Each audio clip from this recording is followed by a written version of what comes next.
CDI din, check ko kami dyan yung tatay.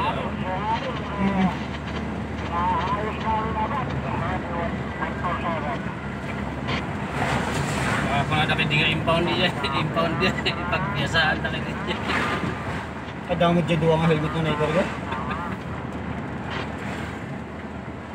Oo, dyan tayo pa sa dyan, impoundan di po na siya ya. Gawin bagam? Well, ang buti na, bima lang nga ba?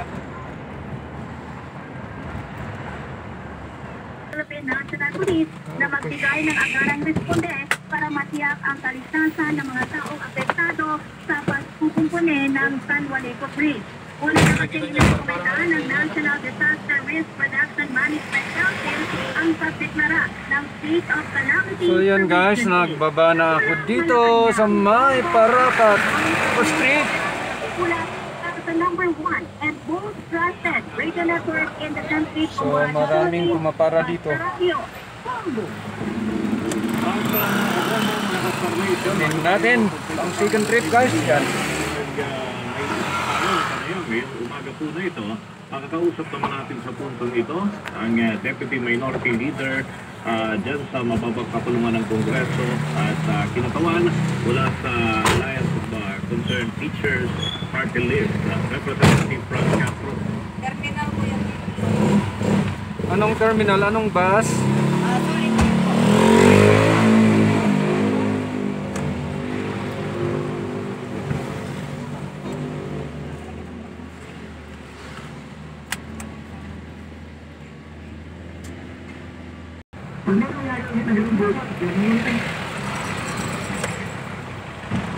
Oh, Solid North.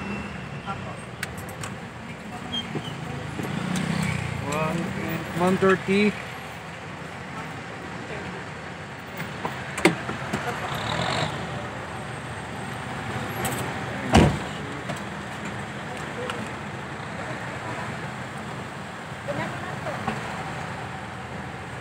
So, nagbaba na ako dito sa may bus terminal ng Solid North ng pang second trip. So, searching ako ng pangatlong pasahero. Makulimlim na umaga dito sa Baguio City. Ayan. Umaambon-ambon.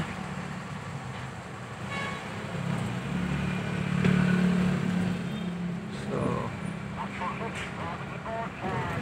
labas muna tayo.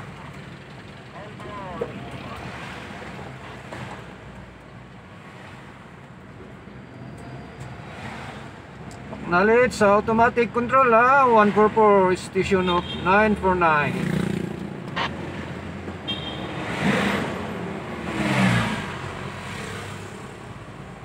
Acknowledge station 949 for 10144. Roger, maraming salamat. Good morning. Dito lang, nakamonitor.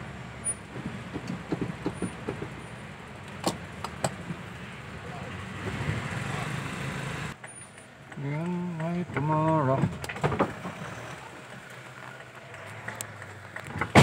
Diba, kontik bayan yan po? Bayanihan.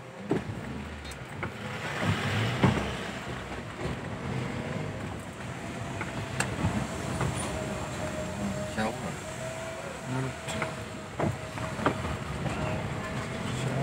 Shower, tinag na.